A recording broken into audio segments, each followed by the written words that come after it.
Thomas comes to breakfast. Thomas, the tank engine, has worked his branch line for many years.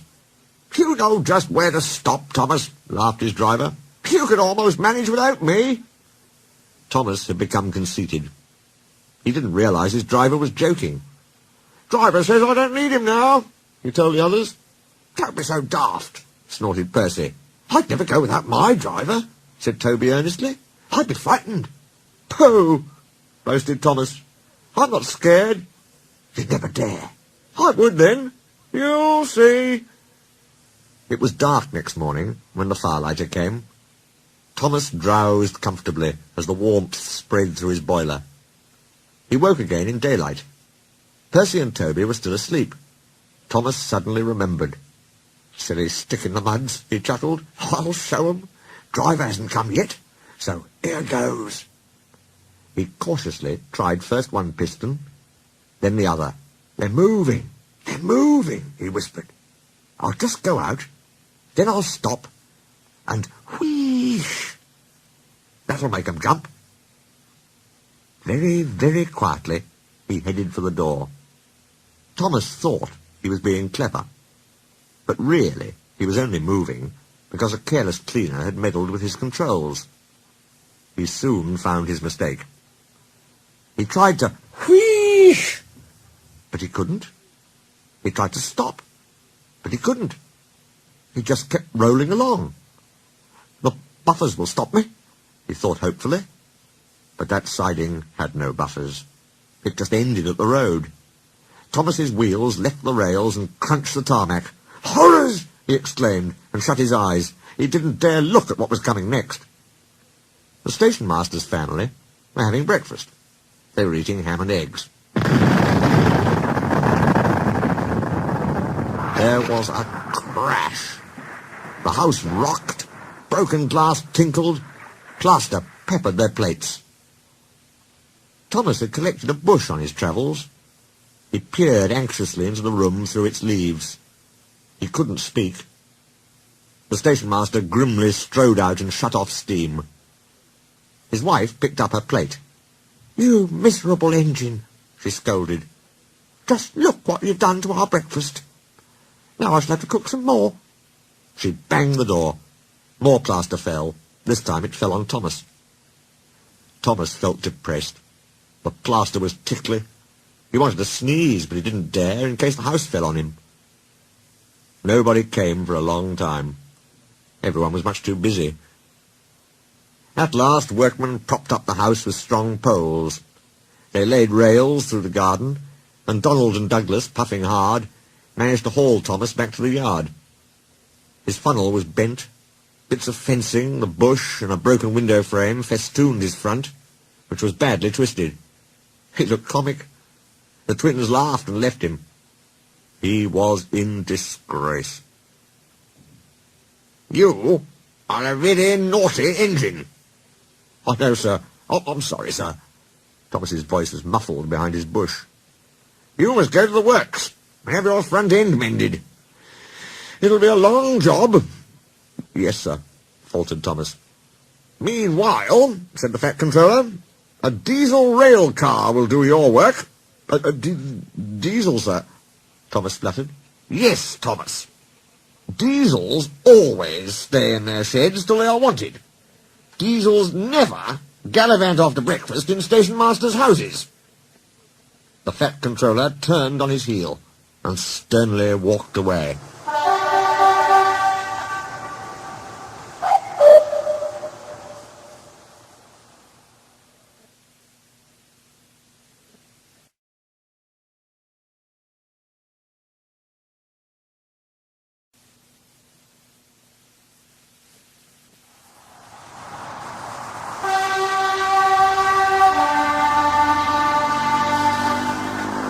Daisy.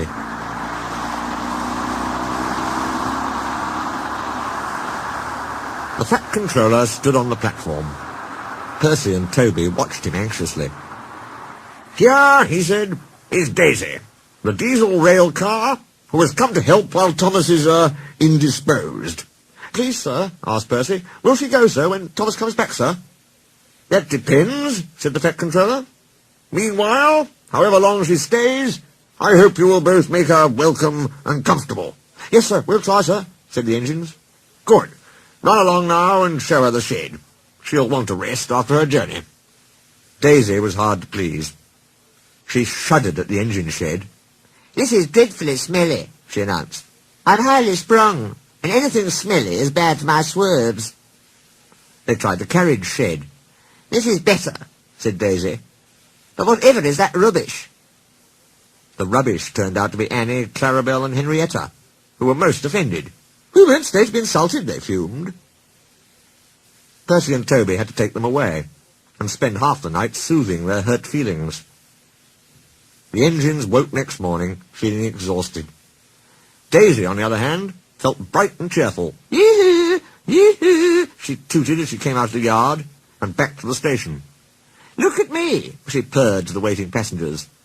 I'm the latest diesel, highly sprung and right up to date. You won't want Thomas's bumpy old Annie and Clarabelle now. The passengers were interested.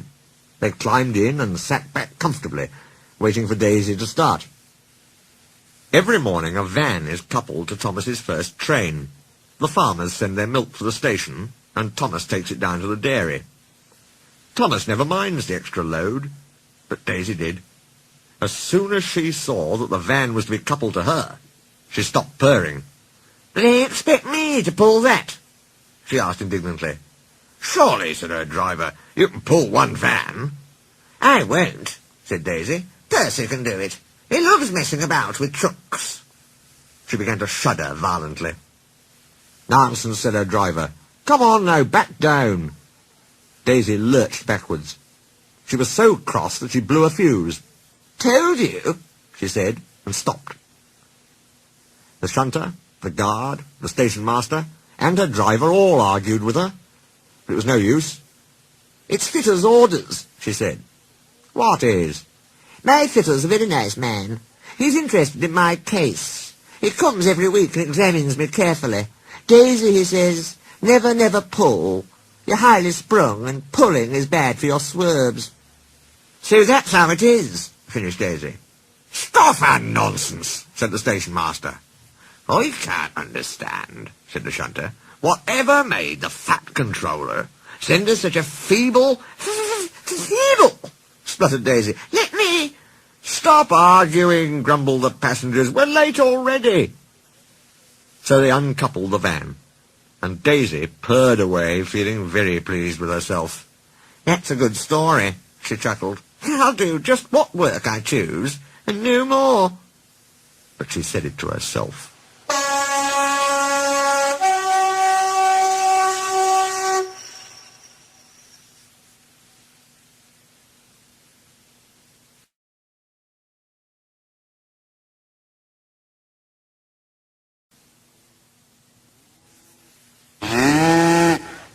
Bullseyes. Toby the tram engine has cowcatchers and side plates. They help to prevent animals getting hurt if they stray onto the line. Daisy thought they were silly. She said Toby was afraid of getting hurt himself. "I'm not," said Toby indignantly. "You are. I've not got stupid cowcatchers, but I'm not frightened. I just toot, and they'd all get out of the way." "But they don't," said Toby simply. "They would with me. Animals always run if you toot and look them in the eye." "Even bulls?" "Even bulls," said Daisy confidently. Daisy had never met a bull, but she purred away, quite unconcerned. At the level crossing, cars waited behind gates to let her pass. She tooted at a farm crossing, and a horse and cart halted while she went by. "Pooh," she said. "It's easy. I just toot and they all stand aside. Poor little Toby. I am sorry he's frightened." At the next station, a policeman was waiting. "There's a bull on the line," he warned them. "Please drive it along towards the farmer." Daisy was excited. Now, she thought, I'll show Toby how to manage bulls. Champion wasn't really a fierce bull, but this morning he was cross. They had driven him away before he'd finished breakfast and tried to put him in a cattle float. They pulled him and pushed him, prodded and slapped him, but he wouldn't go. He broke away and trotted down the road. He saw a fence, jumped it, and slithered down a slope. Champion was surprised. This was a new kind of field. It had a brown track at the bottom, but there was plenty of grass on each side, and he was still hungry. Tooted Daisy. Go on! Champion had his back to her. He was too busy to pay any attention. Said Daisy again. Champion went on eating. This is all wrong, thought Daisy. How can I look him in the eye if he won't turn round? At last, Champion turned and noticed Daisy. He said, and came towards her, still chewing. He wondered what she was. Said Daisy feebly. Why doesn't he run away? The guard and the policeman tried to shoo Champion, but he wouldn't stay shooed. As soon as they turned away, he came back. He was a most inquisitive animal. Go on, Daisy, said her driver. He's harmless. Yes, said Daisy unhappily.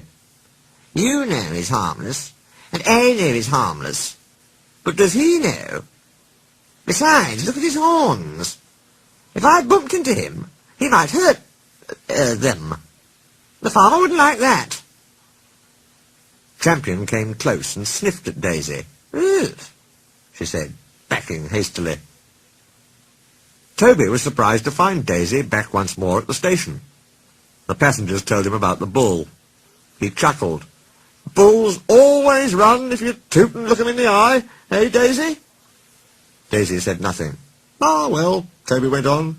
We live and learn. I'd better chase him for you, I suppose. He clanked away. But Champion took no notice of Toby's bell or whistle. He didn't move till Toby whooshed him with steam. Then Toby gently shooed him along the track to where the farmer and his men were waiting. Daisy had an exhausting day. Toby and Percy often met her on their journeys, and though they never mentioned bulls, they gave her pitying looks. It made her so cross. Her last journey ended at the top station. Some boys were on the platform. Suddenly, one of them came running, holding a paper bag. Look, he shouted, I've got a quarter of bull's eyes. I think they're super, don't you? They shared the sweets and sucked happily.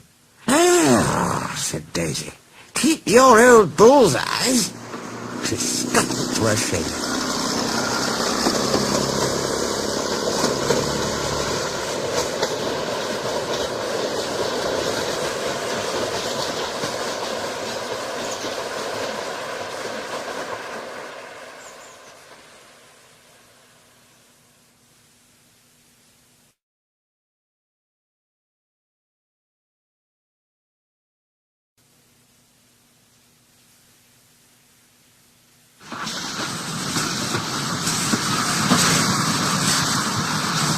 Percy's predicament.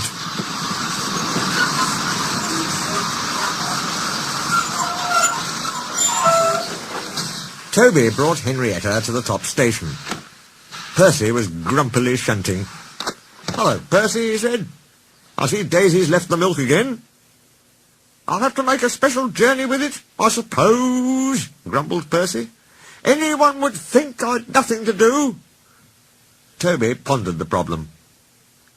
Tell you what, he said at last. I'll take the milk. You fetch my trucks. Their drivers and the station master agreed, and both engines set off. They thought it would be a nice change. Percy trundled away to the quarry. He'd never been there before. It's steep, he thought, but I can manage. Trucks don't dare to play tricks on me now. He marshalled them in a lordly way. Hurry along there, he said, and bumped them as they dallied. The trucks were annoyed. This is Toby's place, they grumbled.